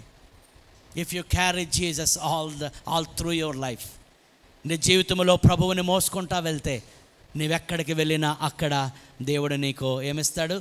ఘనత ఇస్తాడు, ఘనత ఇస్తాడు. ప్రభువు లేకుండా మనకు ఘనత రాదండి. ఈరోజు నీవేమై ఉన్నావో మనం ఏమై ఉన్నామో ఇదంతా ప్రభువు వలన వచ్చిన ఘనత. దేవుని స్తోత్రం కలుగును గాక. హల్లెలూయా. ఇది ప్రభు వల్ల వచ్చిన ఘనత. గాడిద లాంటి మన జీవితాలకు ఎంత ఘనత దేవుడు తీసుకొచ్చాడంటే అది కేవలమో ప్రభువు ఇచ్చాడు. అందుకే ఒకడు నన్ను సేవిస్తే నేను అతన్ని ఏం చేస్తాను చెప్పండి? ఘనపరుస్తాను. దేవుని స్తోత్రం కలుగును గాక. 91వ కీర్తన 14-16 వచనాలు చూడండి. 91వ కీర్తన 14-16 వచనాలు. ప్రేమించుచున్నాడు. అతడు నన్ను ప్రేమించుచున్నాడు గనుక నేను అతన్ని తప్పించెదను. అతడు నా నామము నెరిగినవాడు గనుక అతడు నా నామము నెరిగినవాడు గనక నేను అతని గణపరచెదను. దేవుని స్తోత్రం కలుగును గాక. హల్లెలూయా. ఈ గాడిదకు అంతవరకు యేసు ప్రభువు ఎవరో చెప్పండి తెలియదు. ఈరోజు యేసు ప్రభువుని కల్లారా చూడడం మాత్రమే కాక యేసు ప్రభువుని తన మీద చెప్పండి మోసింది. ఇప్పుడు ఏమొచ్చింది ఆ గాడిదకి? ఘనత. ఏమో తర్వాత ఆ ఊర్లోకి వెళ్తే అన్ని గాడిదలు ఆ గాడిద దగ్గర కూర్చొని ముట్టుకోవాలని పట్టుకోవాలని చూస్తున్నాయేమో. ఎంత ఘనత వచ్చింది నీకు. అప్పుడు ఈ గాడిద అంటది, నాకు ఎందుకు వచ్చింది అనుకున్నారు ఈ ఘనత? నేను యేసయ్యను మోసాను. హల్లెలూయా. యేసయ్యను నేను మోసాను. పిల్లరా, ఎవరైతే యేసు ప్రభువుని మోస్తారో, యేసు ప్రభువుని కలిగి ఉంటారో, యేసు ప్రభువుని సేవిస్తారో వారికి ఘనతను తీసుకొచ్చేది ఆ ప్రభువే. హల్లెలూయా, హల్లెలూయా. మీరు చదివితే ఇంకా కిందకు చదవమ్మా, 16 వచ్చిన కూడా చదువు. అతడు నాకు మొర్రపెట్టగా నేను అతనికి ఉత్తరం ఇచ్చేదను. శ్రమలో నేను అతనికి తోడై ఉండెదను. అతనిని విడిపించి అతని గొప్ప చేసేదను. అందరూ ఉన్నారండి, ఇక్కడే ఉన్నారా? దీని స్తోత్రం చెప్పండి. హల్లెలూయా. అతనిని విడిపించి, గాడిదని ఏం చేశాడు ప్రభు? గాడిదని ఏం చేశాడు? విడిపించి గొప్ప చేసి. నీవు గొప్ప చేయబడ్డానికి ముందు నువ్వేం చేయబడాలి చెప్పండి? విడిపించబడాలి. పాపముల నుండి, దుర్వ్యసనముల నుండి, రకరకాల దురలవాట్ల నుంచి, సాతాను బంధకముల నుండి, శరీర సంబంధమైన కార్యములనే కట్ల నుండి నువ్వు ఎప్పుడైతే విడిపించబడతావో దాని నెక్స్ట్ స్టెప్ విడిపించి నిన్ను ఆయన గొప్ప చేస్తాడు. దీని స్తోత్రం కలుగును గాక. హల్లెలూయా, హల్లెలూయా. పూర్వం దోషకుడు, హింసకుడు, హానికరుడు, హంతకుడు ఆయన ఊరిలోకి వస్తానంటే అందరూ చెప్పండి తలుపులు వేసుకునేవారు భయానికి. అంత ధర్మార్గుడు ఎవరు? పౌలు కాదు, ఎవరు? సౌలు. కానీ ప్రభు అతను ఎన్నుకొన్నాడు. అంటాడు, నేను పాత్రుడను కాదయ్యా, నేను పూర్వం దోషకుడను, హింసకుడను, హానికరుడను, ఇటువంటి నన్ను పిలిచి నీ పరిచర్యకు నన్ను ఏర్పరచుకున్నావు, అందుచేత నీకు చెప్పండి కృతజ్ఞుడను. దేవుని స్తోత్రం కలుగును గాక. హల్లెలూయా. పౌలు ఒక దగ్గరికి వెళ్తే ఎంత ఘనత వచ్చిందంటే, నిజానికి ఆ పౌలు రిజెక్ట్ చేశాడు. అది మనం కూడా రిజెక్ట్ చేయాలి. కానీ పౌలుకి ఎంత ఘనత వచ్చిందంటే, పౌల్ని ఒక దేవుళ్ళలాగా వరకు, అంటే దేవుళ్ళలాగా కనబడ్డాడు వాళ్ళకి. ఆ ఘనత ఎవరి వల్ల వచ్చింది? ఎవరి వల్ల వచ్చింది? ఆ రోజు యేసు ప్రభువుని చూచాడు. యేసు ప్రభువు ఆయనను దర్శించాడు. 3 రోజులు అన్నపానము లేకుండా పడి ఉన్నాడు. ప్రభువు దర్శనం చేశాడు. ఆ రోజే తన జీవితము మారిపోయింది. ఇప్పుడు అనేక మందికి దీవెనకరంగా ఉన్నాడు పౌలు. దీని స్తోత్రం కలుగును గాక. సౌలు ఇప్పుడు అలాగా పౌలుగా అనేక మందికి దీవెనకరంగా ఉన్నాడు. ప్రియరా, ఎప్పుడైతే నీ జీవితాన్ని ప్రభువుకు సమర్పించుకుంటావో, ఎప్పుడైతే ప్రభువుని మోయడానికి నువ్వు ఇష్టపడతావో, ప్రభువుని సేవించడానికి ఇష్టపడతావో, ప్రభువుని హృదయపూర్వకంగా ఆరాధించడానికి ఇష్టపడతావో, నీ జీవితంలో అన్నిటిలో ప్రభువుకి ప్రాధాన్యత ఇవ్వడానికి ఇష్టపడతావో, అప్పుడు నీ జీవితంలో దేవుడు ఉన్నతమైన కార్యాలు ఆయన చేయగలడు. దేవుని స్తోత్రం కలుగును గాక. హల్లెలూయా. హబక్కు గ్రంథం 3:19 చూడండి. హబక్కు గ్రంథము 3:19 వచనము. ప్రభువగు యెహోవాయే నాకు బలము, ఆయన నా కాళ్ళను లేడి కాళ్ళ వలె చేయును. ఆయన నా కాళ్ళను లేడి కాళ్ళ వలె చేయును. ఉన్నత స్థలముల మీద ఆయన నన్ను నడవచేయును. ఏంటండి? ఉన్నత స్థలముల మీద ఆయన నన్ను నడిపించును. హల్లెలూయా. ఎవరిని? ఎవరైతే దేవుణ్ణి బలముగా కలిగి ఉంటారో, ఎవరైతే దేవుణ్ణి బలముగా దేవుణ్ణి కలిగి ఉంటారో వారు ధన్యులు. హల్లెలూయా. మరొక మాట చూద్దాం. గాడిద సమాధానము ప్రకటించడానికి గుర్తు. రాజు యుద్ధం చేయడానికి, రక్తపాతం సృష్టించడానికి గుర్రం మీద వెళ్ళి ఏం చేస్తాడు చెప్పండి? యుద్ధం చేసి ప్రజల ప్రాణాలని తీసేస్తాడు. యుద్ధం చేసి రక్తపాతాన్ని సృష్టిస్తాడు. కానీ ఈయన ఎవరు? ఇందాక చదువు మత్తయి సువార్తలో, ఆయన ఎవరు? రాజు, సాత్వికుడై దేని మీద? గుర్రం, గాడిద మీద ఆయన ఎక్కువ వస్తున్నాడు. మరొక సూచన గమనిస్తే, గాడిద సమాధానము ప్రకటించడానికి వెళ్ళినప్పుడు గాడిద మీద వెళ్తారంట. మీకు అర్థమవుతుందా? యుద్ధం ప్రకటించడానికి గుర్రం మీద వెళ్తారు, సమాధానం ప్రకటించడానికి గాడిద మీద వెళ్తారు. ఇప్పుడు యేసుప్రభు గాడిద మీద ఎందుకు వెళ్తున్నాడంటే ఆయన సమాధానపు రాజు. ఆయన యుద్ధాలు చేయడానికి రాలేదు, ఆయన రక్తపాతం సృష్టించడానికి రాలేదు, ఆయన మనుషులకు సమాధానం ఇవ్వడానికి ఆయన వచ్చాడు. అందుకే ఈ సమాధానపు రాజు గురించి ఆలోచన చేస్తే ఆయన పుట్టి ఇంకా పొత్తిగుడ్డలతో చుట్టబడిన సందర్భంలో పరలోకము నుండి దేవదూత వచ్చి చెప్పిన వర్తమానము అప్పుడే పుట్టాడు ప్రభు. చెప్పిన వర్తమానము చూడండి, 2వ అధ్యాయము లోకాసువార్త 14 వచనము. లోకాసువార్త 2:14. సర్వోన్నతమైన స్థలములో దేవునికి మహిమయో ఆయనకి ఇష్టలైన మనుషులకు భూమి మీద సమాధానమును కలుగునుగాక. దేవుని స్తోత్రం కలుగునుగాక. హల్లెలూయా. భూమి మీద ఏంటండి? ఆయన ఎందుకు వెళ్తున్నాడు అనగా సమాధానము ప్రకటించడానికి వెళ్తున్నాడు. ఇదే యేసుప్రభు 8 రోజుల వయసు శిశువుగా ఉన్నప్పుడు దేవాలయంలో సిమియోన్ అనే యాజకుడు ఉన్నాడు.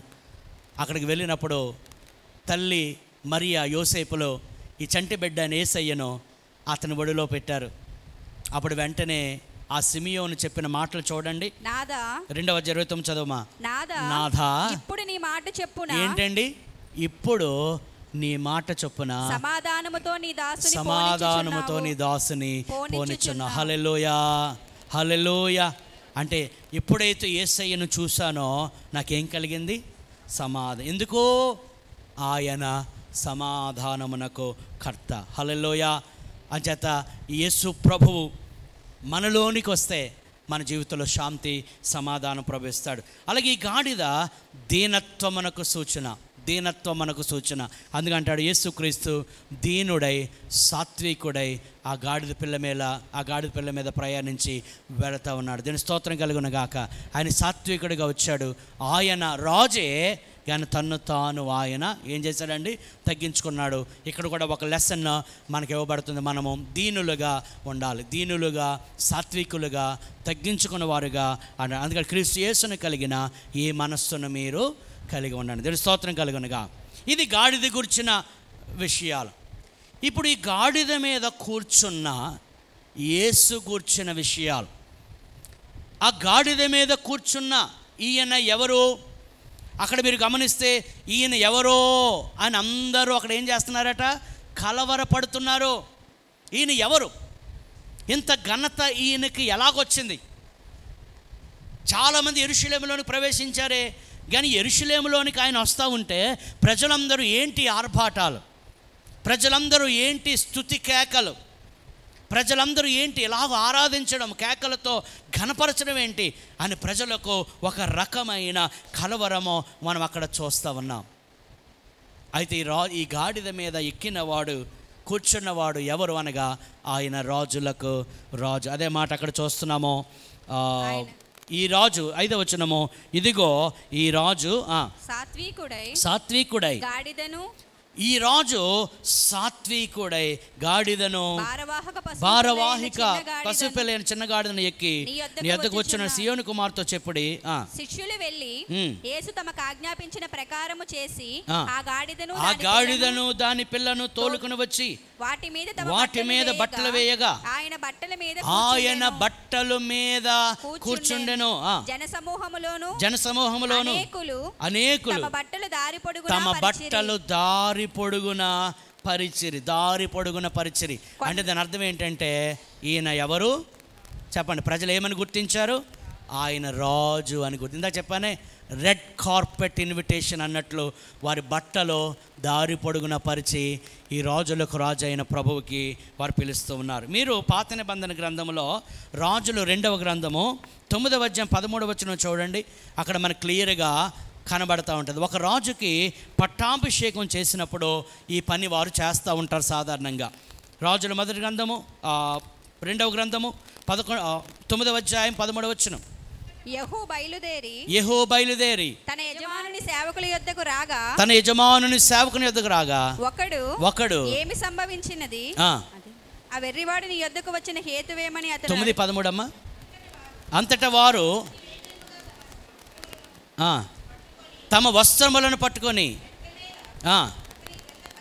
అతని క్రింద పరిచి బాకా ఊదించి యెహూ రాజై ఉన్నాడని చాటించారు. యెహూ రాజై ఉన్నాడు అంటే ఇతడు రాజు, ఇతనికి పట్టాభిషేకము చేయబడింది అని చెప్పడానికి సూచన ఏంటంటే, రాజు వెళ్ళే ఆ దారిలో చెప్పండి ఏంటది, అక్కడ తమ బట్టలో పరిచారు. దేవుని స్తోత్రం కలుగునుగాక. హల్లెలూయా. యేసుక్రీస్తు కేవలము ఆయన రక్షకుడు, ఆయన వైద్యుడు, ఆయన మరొకటి మాత్రమే కాదు, ఆయన రాజు. చెప్పండి, ఆయన ఎవరు? రాజు. హీఈస్ ద కింగ్, రాజు. అందుకంటాడు ఆయన రాజులకు రాజును, ప్రభువులకు ప్రభువును. ఆయన సాధారణమైన వాడు కాదు. ఆయన గాడిద మీద వస్తున్నాడు కానీ ఆయన సాధారణమైన వాడు కాదు, ఆయన రాజు. నీ జీవితంలో కూడా యేసుక్రీస్తు కేవలము నాకు స్వస్థత ఇచ్చేవాడు, నాకు ఆరోగ్యం ఇచ్చేవాడు, నాకు బాగోకపోతే చూసుకునేవాడు, నాకు పోషించేవాడు, మరొకటి అనుకోవడం కాదు. నీ జీవితంలో యేసు ఏమై ఉండాలి చెప్పండి? రాజువై ఉండాలి. యేసు ప్రభు ఎప్పుడైనా నేను రాజుని అని చెప్పాడా? ఎప్పుడైనా చెప్పాడా? చెప్పలేదా? యోహాను సువార్త 18వ అధ్యాయం 36-37 వచనాలు. యోహాను సువార్త 18వ అధ్యాయము 36-37 వచనాలు. చూడండి, అక్కడ పిలాతు ఎదుట ఉన్నప్పుడు చెప్తున్న మాటలు, నా రాజ్యం ఈ లోక సంబంధమైనది కాదు. నా రాజ్యము ఈ లోక సంబంధమైనదైతే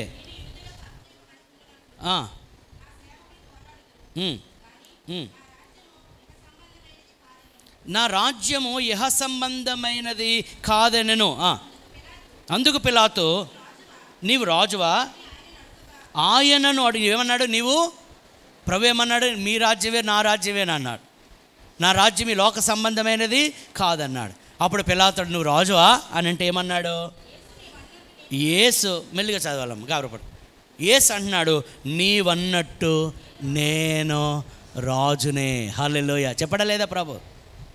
ప్రభువే స్వయంగా చెప్పాడు, నేను రాజును అని. నీవన్నట్టు నేను రాజునే. అప్పుడు మనోడికి వెంటనే గుండెలో రాయి పడిపోయి ఉండొచ్చు మామూలుగా. నువ్వు రాజువా, మరి నేనే ఉన్నాయి అన్నట్టు. హేరోదు కూడా అంతే కదా. జ్ఞానులు వెళ్ళి అక్కడ అడుగుతూ ఉన్నారు, యూదులకు రాజుగా పుట్టినవాడు ఎక్కడున్నాడు? మీ ఎదురుగా నేనున్నాను, నన్ను అంటారేట అన్నట్టు. హేరోదు మామూలు రాజు, పిలాతు మామూలు రాజు, అలెగ్జాండర్ మామూలు రాజు, మరొకరు వీరందరూ మనుష్య రీతిగా ఉన్న రాజులు. కానీ మన ప్రభువు అయిన యేసు రాజులకు రాజు, ప్రభువులకు ప్రభువు. దేవుని స్తోత్రం కలుగును గాక. అన్నాడు, నీవు రాజువా అని అంటే ప్రభు ఏమన్నాడు? నీవన్నట్టే నేను ఎవరిని? రాజుని. చదవమా.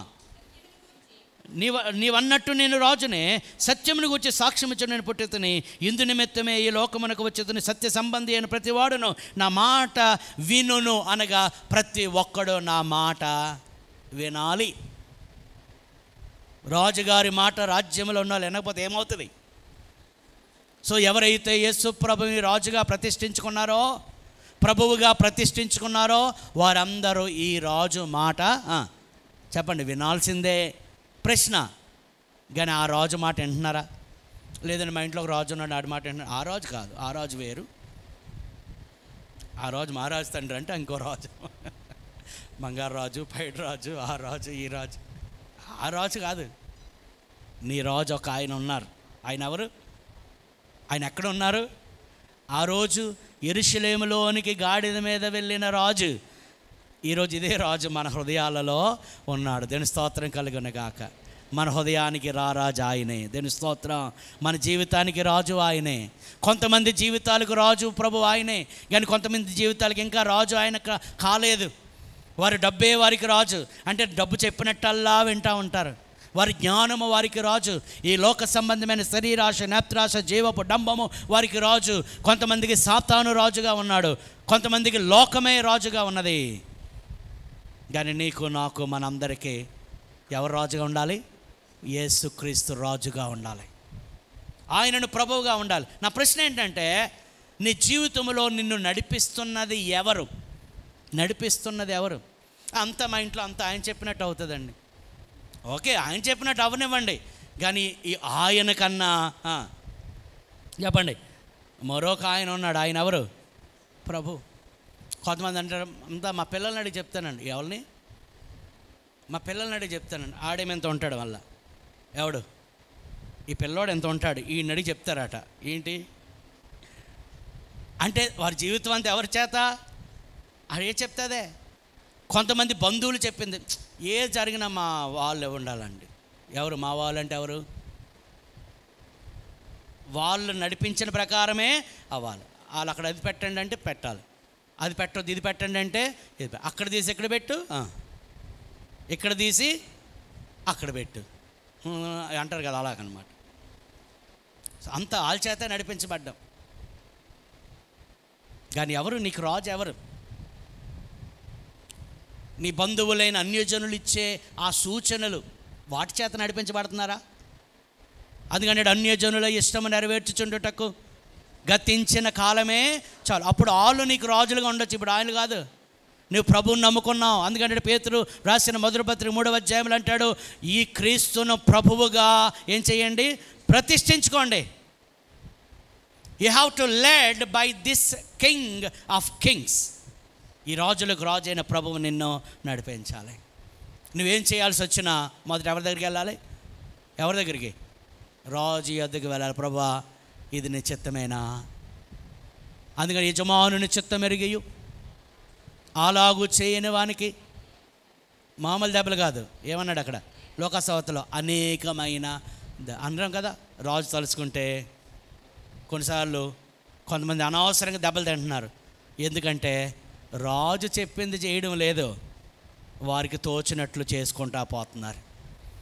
సామెత కదా 3వ అధ్యాయాన్ని, నీ స్వబుద్ధిని ఆధారం చేసుకొనక నీ పూర్ణ హృదయంతో యెహోవా యందు నమ్మకముంచుము, నీ ప్రవర్తన అంతటి యందు ఆయన అధికారమునకు ఒప్పుకొనుము. హల్లెలూయా. అప్పుడు ఆయన నీ త్రోవలను సరళం. ఎప్పుడు మనకు ఆ ముందు మొక్కొద్దు, అదే ఆయన నీ త్రోవలను సరళం. అందరూ హల్లెలూయా చెప్పండి అని చెప్పుకొని వెళ్ళిపోవడమే. మనకు ముందు మొక్కొద్దు, ముందు ఏం చెప్పబడింది ఉండాలా? నీ త్రోవలను, దేవుడు నాతో మాట్లాడండి, త్రోవలన్నీ ఆయన ఏం చేస్తాడట? సరళం చేస్తాడంటే నేను అలా కళ్ళు మూసుకు వెళ్ళిపోవడమేనండి. ఎప్పుడు సరళం అవుతాయి? నీ స్వబుద్ధి వద్దు, ఆయన మీద నమ్మకం ఉంచు, నీ ప్రవర్తన అంతటి యందు చెప్పండి ఎవరి అధికారం? యేసయ్య అధికారం. దాని స్తోత్రం కలుగును గాక. ఆయన చెప్పినట్టే చేస్తే నీ త్రోవంతా ఆయనే చూసుకుంటాడు. దీని స్తోత్రం కలుగును గాక. ఆయనకు నీ పరిస్థితులు, నీ జీవితంలో కలుగుతున్న పరిస్థితులన్నీ ఆయనకు అప్పగిస్తే మిగతాదంతా ఆయన చూసుకుంటాడు. ఆయన అన్నాడు కదా, మొదట నా రాజ్యాన్ని, నా నీతిని వెతకండి, అప్పుడు అవన్నీ మీకు అనుగ్రహం. దేవుని స్తోత్రం కలుగును గాక. హల్లెలూయా. ఈ అపొస్తలుల కార్యం 10:36లో యేసుక్రీస్తు అందరికీ ప్రభు. ఇందాక యోహాను సువార్తలో చూడండి 18వ అధ్యాయంలో ఆయన ఆల్రెడీ రాజు అని చెప్పాడు కదా. కానీ వాళ్ళందరూ ఏమన్నారు? ఈ రాజు మాకొద్దు, మాకు ఎవరు కావాలి? ఎవరు కావాలి? బరబ్బా కావాలి. ఈ బరబ్బా ఎవడు? బందిపోటు దొంగ. మనుషులకు కూడా యేసయ్య వద్దు, మరెవరో కావాలా? ఈయన అసలైన రాజు. ఆ పిల్లలతో స్టాండ్ అయిపోయి, నువ్వు రాజు, నేను రాజును బాబు, నీ రాజ్యం వేరు, నా రాజ్యం వేరు, నాది శాశ్వతమైన రాజ్యం. నువ్వు 5 సంవత్సరాలు ఉంటావు రాజుగా, తర్వాత ప్రభుత్వం ఉంటుందో అసలు నువ్వే ఉంటావో లేదో నాకు తెలీదు, కానీ నా రాజ్యము శాశ్వత రాజ్యం. దేవుని స్తోత్రం కలుగును గాక. మనందరం చచ్చిపోతే వెళ్ళేది ఎక్కడికి? ఆ నిత్య రాజ్యం, అదే పరలోక రాజ్యం.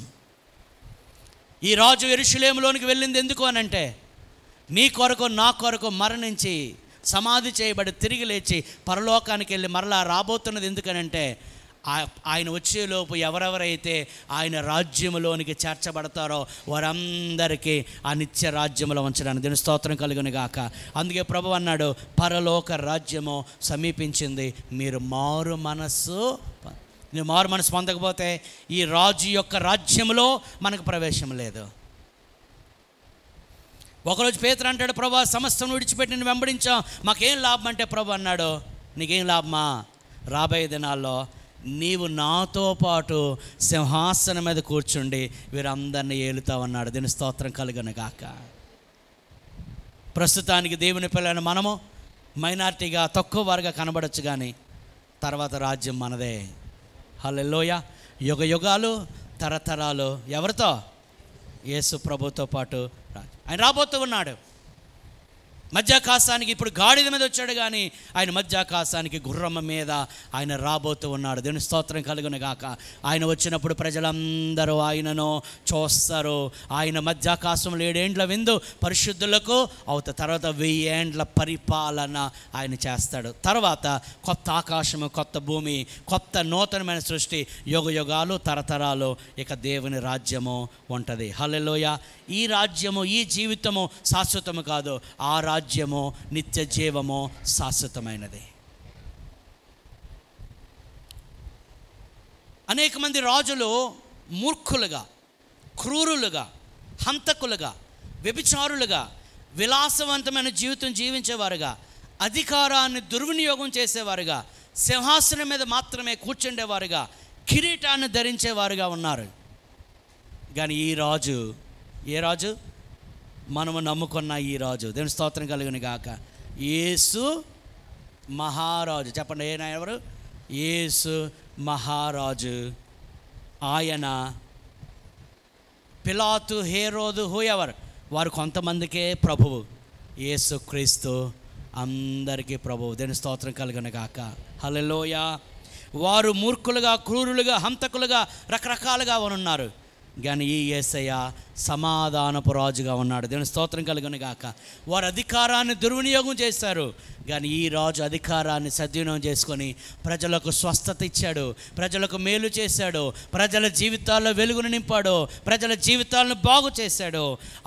ఆ రాజులు సింహాసనం మీదే ఉన్నారు, కానీ ఈ రాజు సింహాసనం దిగివచ్చి శిలువ మీదకి ఎక్కడానికి ఇష్టపడ్డాడు. దేవుని స్తోత్రం కలుగును గాక. హల్లెలూయా. ఈ రాజులు కిరీటం పెట్టుకొని వారు ఘనత పొందుతున్నారు, కానీ ఈ రాజు నీ కొరకు, నా కొరకు ఆయన మొండ్ల కిరీటము పెట్టుకున్నాడు. ఆయన కిరీటము ధరించవలసిన రాజు, అపరంజి కిరీటం, బంగారు కిరీటం ధరించవలసిన ఈ రాజు, చెప్పండి, నీ కోసం, నా కోసం ఏ కిరీటము? ఏ కిరీటము? మొండ్ల కిరీటం. ఇటువంటి రాజు ప్రపంచంలో ఎవరున్నారు? నా ప్రశ్న ఈరోజు, నీ జీవితానికి ఈయనే రాజుగా ఉన్నాడా? ఈయనే ప్రభువుగా ఉన్నాడా? ప్రభు చెప్పిన మాట, ఎవరునో 2 యజమానులకు దాసుడుగా ఉండనేరడు. అయితే దేవుడు, లేకపోతే సిరి అంటే డబ్బు. ప్రపంచం దేని చేత నడిపింపబడుతుంది? డబ్బు ఉంటే చాలు, ఎవరున్నా లేకపోయినా పర్లేదు. డబ్బు కోసం హత్యలు, ఈ మధ్య పేపర్లో ఎక్కడో చదివా, ఆ డబ్బు కోసం అక్కని అన్నయ్యని చంపేశాడంట. డబ్బు కోసం తల్లిని చంపిన వాళ్ళు, డబ్బు కోసం తండ్రిని చంపేసిన వాళ్ళు ఉన్నారు, డబ్బు కోసం మరొకరిని చంపేసిన వాళ్ళు ఉన్నారు. ప్రపంచం అంతా దేని చేత నడిపించబడుతుంది? డబ్బు ఉంటే చాలు, ఎవరున్నా లేకపోయినా పర్లేదనే జీవితాలు జీవిస్తూ ఉన్నారు. అంటే వారు నడిపించేది ఏంటి? చెప్పండి. మనీ అంటే మనీ అనుకోక, డబ్బు. కానీ మనం దేని చేత నడిపించబడుతున్నాం? ప్రభు చెప్పినట్టే మనం చేస్తున్నామా? నీ జీవితానికి ప్రభు ఎవరు? నీ జీవితానికి రాజు ఎవరు? తర్వాత మనం గమనిస్తే, ఆయన రాజు గనుక ఆయనను వారు ఘనపరిచారు. హల్లెలూయా. అక్కడ ఉందా మాట కూడా చదవమ్మా. వారు మత్తయి సువార్త ముగింపులోకి వచ్చాను. మత్తయి సువార్త 21వ అధ్యాయము. మీరు ఇంటికి వెళ్ళి మరలా ఇవన్నీ ధ్యానం చేస్తే మరికొన్ని విషయాలు మీకు అర్థమవుతాయి. దావీదు కుమారునికి 9వ వచనం, దావీదు కుమారునికి జయము, ప్రభు పేట వచ్చేవాడు స్తుతింపబడును గాక, సర్వోన్నతమైన స్థలములలో జయం. 16వ వచనము, బాలుర యొక్కయు చంటి పిల్లల యొక్కయు నోట స్తోత్రము సిద్ధింప చేసి. ఈయన రాజు గనుక ఆయన సమస్త స్తుతి మహిమ ఘనత ప్రభావములు పొందడానికి ఆయన అర్హుడు. దేవుని స్తోత్రం కలుగును గాక. ఆయన రాజు గనుక ఆయనకి ఏం వెళ్ళాలి? మన నుండి చెప్పండి, మన నుండి ఏం వెళ్ళాలి? స్తుతి వెళ్ళాలి, ఆయనకు ఆరాధన వెళ్ళాలి. ప్రకటన గ్రంథంలో చదువుతున్న రెవల్యూషన్ ప్రకటన గ్రంథంలో ఆయనను దేవదూతలు పరిశుద్ధుడు పరిశుద్ధుడు పరిశుద్ధుడని నిత్యము ఆయనను ఏం చేస్తాయంట? ప్రతిగానములు చేస్తున్నాయి. ఉదింపబడిన గొర్రెపిల్లకు స్తోత్రము మహిమ ఘనత బలము పొందడానికి ఈ గొర్రెపిల్ల అర్హుడు అని పరలోకములో స్తుతి గానాలు వినబడుతున్నాయి. యేసుక్రీస్తు వారి భూమి మీదకి నరరూపిగా వచ్చిన ఆ శిశువుగా వచ్చిన క్షణములో సర్వోన్నతమైన స్థలములలో దేవునికి చెప్పండి, దేవునికి మహిమ. నిజముగా నీ జీవితంలో ఆయన రాజుగా ఉంటే ఆయనను నీవు ఘనపరుస్తావు, ఆయనను నీవు ఆరాధిస్తావు, ఆయన నీవు స్తుతిస్తావు. మలాకి గ్రంథంలో అంటాడు, నన్ను యజమానుడని పిలుస్తున్నారు, యజమానుడు నన్ను పిలిస్తే నాకు రావాల్సిన, అందరు ఇక్కడ ఉన్నారమ్మా, నాకు రావాల్సిన ఘనత ఏమాయను? నన్ను తండ్రి అని పిలుస్తున్నారు, తండ్రి అని నన్ను పిలుస్తుంటే నాకు రావలసిన ఘనత ఏమాయను? ఇక్కడ తండ్రులు ఉన్నాం కొంతమందివి. If our children don't respect us, ఎలా ఉంటుంది? బాగుంటుందా?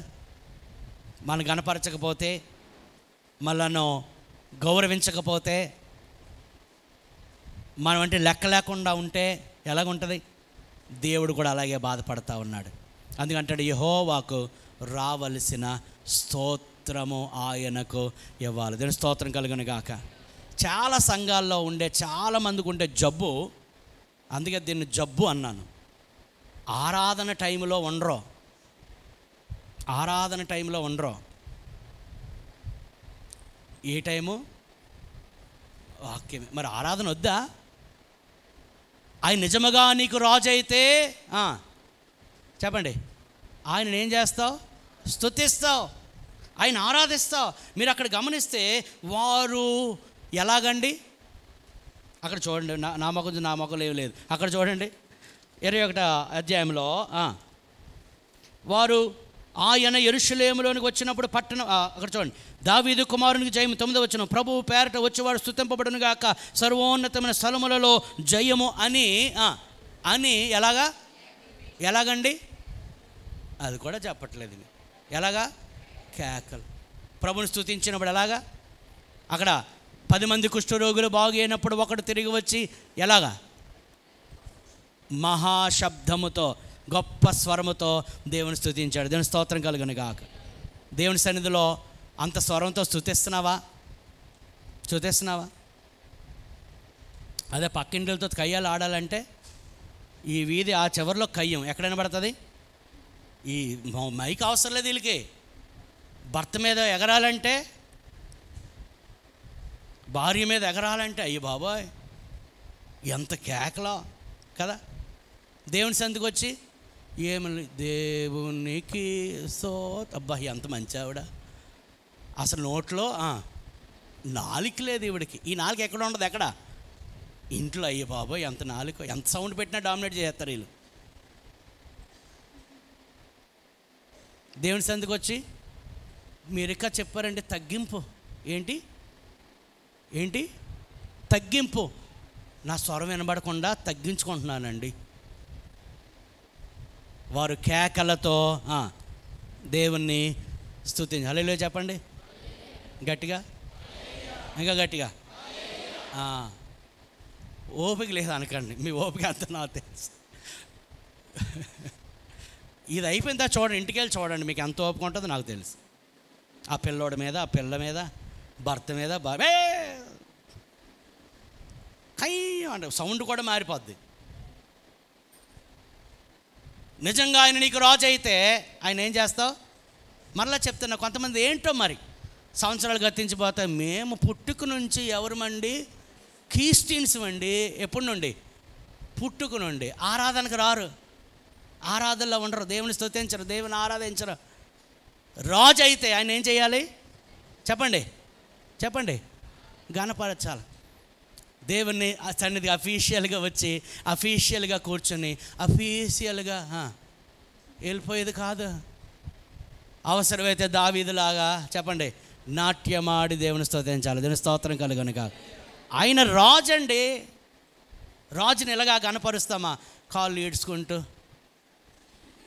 అది మరి ఏటో ఆ బాధ దేవుని మందిరానికి వచ్చినప్పుడు చాలా నెమ్మదిగా.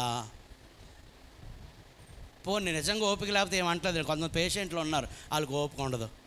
కొంతమంది ఈశ్వరమని ఏటో రాకపోతే పాస్ట్ గారు తిట్టుకుంటారు. పాస్ట్ గారు లేకపోతే మళ్ళీ ఫోన్ చేసేస్తారు. పాస్ట్ గారు లేకపోతే పాస్టర్ గారు ఫోన్ చేసేస్తారు. మా కోసం రావట్లేదు. ఒకవేళ ఎవరైనా పాస్ట్ గారి కోసం వస్తున్నామంటే రావద్దు, రాజు కోసం రండి. దేవుని స్తోత్రం కలుగునగా. ఆయన రాజు. ఒకవేళ ఎవరికైనా ఈ అలవాటు ఉంటే, ఏ అలవాటు? అలవాటు అయినా కానీ ఇంకోటి అన్నాను, అది గుర్తుంచుకోండి. ఏ అలవాటు? ఆరాధనలో ఉండకుండా ఉండే అలవాటు ఉంటే మార్చుకోండి. ఇప్పుడు ఇక చాలా చాలా దేవుని పిల్లలు మరి ఏటో మరి ఇది దేవుని స్తుతించకుండా మనమేం దేవుని పిల్లలమండి. దేవుని స్తుతించకుండా, దేవుని ఆరాధించకుండా, దేవుడు చేసిన కార్యాలు ఘనపరచకుండా, దేవుడు ఎన్ని అద్భుతాలు చేశాడు మన జీవితంలో, ఎన్ని ఆశ్చర్యకార్యాలు జరిగించాడు. దేవుని స్తుతిస్తున్నావా? దేవుని ఆరాధిస్తున్నావా? ఆయన ఆరాధనకు యోగ్యుడని తెలియదా? ఆయన రాజులకు రాజు, ప్రభువులకు ప్రభువు, స్తుతి మహిమ ఘనత ప్రభావములు నందనర్హుడని తెలియదా? నేను తండ్రిని అని పిలిస్తే అంటున్నాడు, నాకు రావలసిన ఘనత ఏమాయనం. ఆయన ఘనపరుస్తున్నామా? కొన్నిసార్లు అనుకుంటాం మనము దేవునికి ఇవ్వవలసినంత ఘనత ఆయనకు మనము ఇవ్వడం లేదు. ఆయన ఆరాటం మాత్రం ఏంటి చెప్పండి? ఇందాక నేర్చుకున్నాం కదా, ఆయన ఆరాటం ఏంటి? మనల్ని ఎప్పుడు ఏం చేయాలి చెప్పండి? ఘనపరచాలి. అలాగే ఘనపరుస్తున్నాడు కూడా. అవునన్న వారి దేవుని స్తోత్రం చెప్పండి. మనము ఇందా చెప్పాను కదా, చెప్పమంటారు మళ్ళా? దేవుని సంధి ఈశ్వరం అని కాదండి.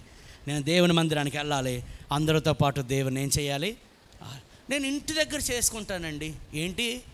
ఇంటి దగ్గర చేసుకో, వంట చేసుకో, కానీ ఆరాధన మాత్రం అందరితో కలిసి. ఇంటి దగ్గర చేసే వ్యక్తిగత ప్రార్థన ఉంది, వ్యక్తిగత స్తుతి ఉంది. But when we come together, hallelujah, 120 మంది మేడ గదిలోకి వచ్చి వారందరూ దేవాలయంలో ఏం చేశారు? అక్కడ దేవాలయం ఉంది, అక్కడ మేడ గదిలో దేవుని వారు స్తోత్రం చేశారు. దేవుని స్తోత్రం కలుగును గాక. హల్లెలూయా. దేవుని ఆరాధిస్తున్నావా? నిజముగా ఆయన నీకు రాజు అయితే ఆయన స్తుతిస్తావు, ఆయన ఆరాధిస్తావు. హోసన్నా అని వారు కేకలు వేసి, హోసన్నా అనగా lord save me now. Hosanna అనగా దేవా ఇప్పుడే నన్ను రక్షించు. దేవుని స్తోత్రం కలుగును గాక. యెరూషలేముకి ఎందుకు వెళ్తున్నాడు ఆయన? ప్రజలను రక్షించడానికి. ఈ రాజు నిన్ను శిక్షించడానికి రాలేదు, ఈ రాజు నిన్ను రక్షించడానికి వస్తున్నాడు. దీని స్తోత్రం కలుగును గాక. హల్లెలూయా. రెండవసారి కూడా ఆయన వస్తున్నాడండి. అప్పుడు కూడా ఆయన తన ప్రజలను రక్షించడానికి దేని నుండి? కలుగబోయే మహాశ్రమల నుండి సంఘాన్ని రక్షించడానికి వస్తున్నాడు. దీని స్తోత్రం కలుగును గాక. మొదటిసారి పాపులు రక్షించడానికి వచ్చాడు, రెండవసారి సంఘాన్ని రక్షించడానికి ఆయన వస్తున్నాడు. దీని స్తోత్రం కలుగును గాక. ఆ సంఘములో నీవు ఉండాలని ప్రభువు కోరుతూ ఉన్నాడు. ఆ రక్షణను పొందావా? మారు మనసు పొందావా? ఇదే మిక్కిలి అనుకూలమైన సమయము. నేడే రక్షణ దినం. రేపు మనది కాదు. చాలా ఘోరం కార్యాలు మనం చూస్తున్నాం లోకంలో. ఈరోజు ఉన్న మనిషి రేపు కనబట్టం లేదు, మాయమైపోతున్నారు. మన జీవితాంతం ఎప్పుడో మనకు తెలియదు.